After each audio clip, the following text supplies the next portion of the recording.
Cordial saludo, docente y compañeros. A continuación veremos la entrevista que se realizó a la psicóloga jurídica, la doctora Sandra Maciel.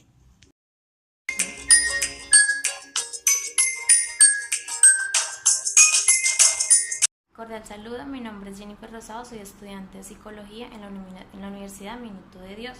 Nos encontramos con la doctora Sandra Maciel, psicóloga jurídica.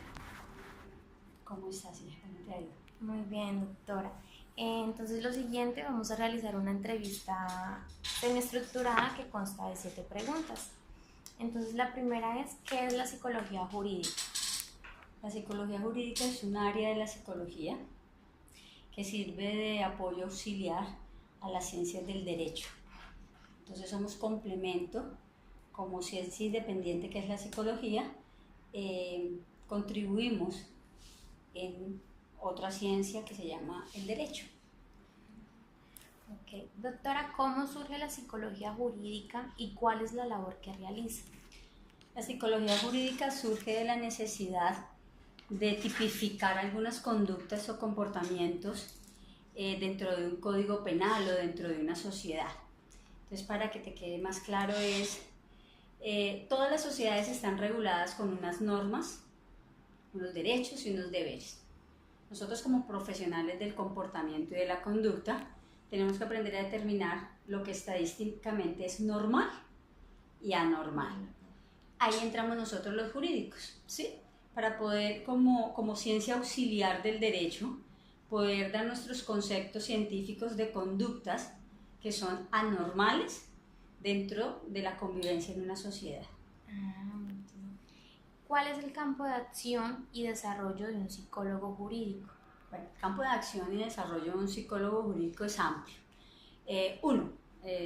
Somos auxiliares en los temas de custodias, porque valoramos los grados de daño, de afectación que puede generar los síndromes de alienación parental, ¿sí?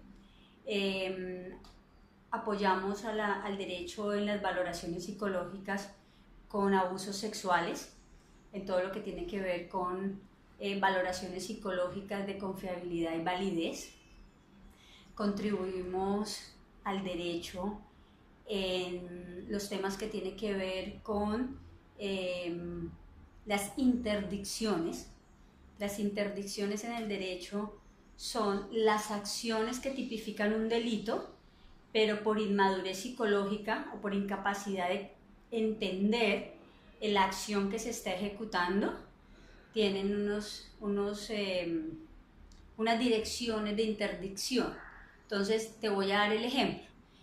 Un RM profundo, un retraso mental. El sujeto NN en un ataque de irritabilidad toma un cuchillo y agrede a un sujeto. De esa acción hay un muerto, ¿sí? La valoración que realizamos a esta persona es para determinar si su capacidad cognitiva le daba para entender las acciones que estaba ejecutando, y ahí es donde vienen los términos en derecho como doloso, culposo y una cantidad de áreas en las que se mueve el derecho para poder tipificar una conducta, ¿sí? Darle un nivel. Sí, doctora. Otras áreas que hay de la psicología jurídica tienen que ver con los divorcios, con la psicología clínica, tiene mucha conexión porque pues hay trastornos como el afectivo bipolar, como los trastornos, como las esquizofrenias, como los trastornos disociales en la infancia, que nos arrojan unos signos y unos síntomas para que se ajusten a una sociedad. Entonces de ahí sale el código de procedimiento policial en los menores. Hay una cantidad de apoyos que nosotros los psicólogos hacemos en los casos de jurídica. Muchísimas gracias. Siguiente pregunta es, ¿qué relación tiene el estudio de la psicología jurídica con los de la forense? Bueno, yo creo que más son el término que se utiliza, ¿sí? Cuando hablamos de psicología jurídica, los psicólogos jurídicos tenemos mucho más conocimiento sobre derecho, sobre derecho. O sea, el bagaje de derecho es mucho más amplio porque es una ciencia auxiliar del derecho. Entonces, y el forense tiene mucho más criterio de dictamen, es que el que determina mucho más profundamente a través de pruebas que se utilizan, situaciones que pueden determinar interdicciones, lo mismo. Yo considero que son muy similares. Cuando hemos visto los pénsules, depende de las universidades, prácticamente es lo mismo. O sea, muchos psicólogos jurídicos ingresamos como forenses y forenses son jurídicos. ¿Qué es lo que hace la diferencia? El Instituto de Medicina Legal. Entonces, cuando tú eres un psicólogo del Instituto de Medicina Legal, eres forense, porque tu concepto tiene un bagaje legal, ¿sí? Dentro del campo legal. Nosotros también, pero por lo general somos más de las defensas, somos más civiles, no somos el ente que regula la fiscalía, por decir algo. Entonces, son dos ciencias, los nombres son similares y las funciones a veces son muy similares. Okay.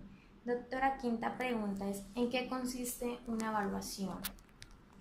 Una evaluación en psicología jurídica, forense, deportóloga, educativa, clínica, tiene la misma base. Una evaluación es lo mismo. La evaluación psicológica es el reconocimiento de un ser humano a través de un método científico, ¿sí? Entonces vamos a necesitar lo mismo: motivo de consulta, historia personal, antecedentes de desarrollo si son menores o antecedentes personales, signos y síntomas, conclusión, diagnóstico y recomendaciones o concepto, que sería en jurídica, ¿sí? Eso es igual que en todas las áreas de la psicología. La base siempre va a ser la misma. Es evaluar una conducta, unas acciones para determinar un concepto. Sexta pregunta es, ¿qué es un contrainforme? Un contrainforme. Nosotros no lo llamamos contrainforme, o yo personalmente, la doctora Sandra Maciel Villacallejas nos llama un contrainforme, nosotros llamamos es controvertir pruebas. ¿Sí? Entonces, ¿cómo controvertimos nosotros pruebas? ¿Cuál es tu nombre? Jennifer. Jennifer es psicóloga de la comisaría de familia, y Jennifer hace la valoración psicológica de un menor X que llegó por presunto abuso sexual. La defensa del sindicado, el sindicado es el posible abusador, digámoslo así, en términos a veces muy coloquiales, pero se utilizan internacionalmente, el depredador, digámoslo así. A la doctora Sandra Maciel Villa la contrata la defensa, va a defender al sujeto X. Uno de los pasos a seguir en una controversia es que yo voy a revisar la valoración que hizo la doctora, ¿sí? Y yo miro si la doctora utilizó un protocolo, si utilizó algo que nosotros llamamos análisis de validez de la confiabilidad, si siguió los pasos de la entrevista, si revisó el caso de la primera denuncia. Entonces, cuando yo veo que la doctora tuvo falencias en la entrevista y da un concepto como: en el momento de la valoración la menor presenta signos de alteración emocional, no sé qué, y al revisar nos damos cuenta que en ninguna parte describió eso, no describió si la niña tenía estereotipias, corte de voz, parafraseo, bla, bla, bla. Entonces, ¿de dónde me concluye que hay una afectación emocional? Eso es controvertir pruebas. Entonces yo paso un contrainforme, yo paso otro informe mirando las debilidades o las falencias de la primera valoración, ¿sí? Eso es lo que nosotros llamamos controversia. No sé si te refieras a eso cuando me preguntas de un contrainforme. Sí, doctora, sí, señora. Entonces, por último, ¿podría contarnos cuál ha sido el caso de mayor impacto durante su carrera?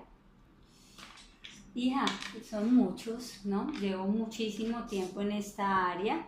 Los casos por los que más me consultan y los que más trabajo tienen que ver con delitos sexuales en menor de 14 años, y por ende hay muchos casos que nos marcan, que nos no dejamos de ser subjetivos en el momento de las valoraciones, porque por más que queramos ser fríos ante que no nos dejemos afectar o hagamos lo que llamamos la transferencia o lograr la contratransferencia del valorado, es difícil. Hay unos casos que son muy complejos. No quiero entrar en detalles de lo que uno puede ver o percibir en el campo de la jurídica o de la forense, pero sí hay los casos que más me marcan siempre tienen que ver con los de delitos sexuales.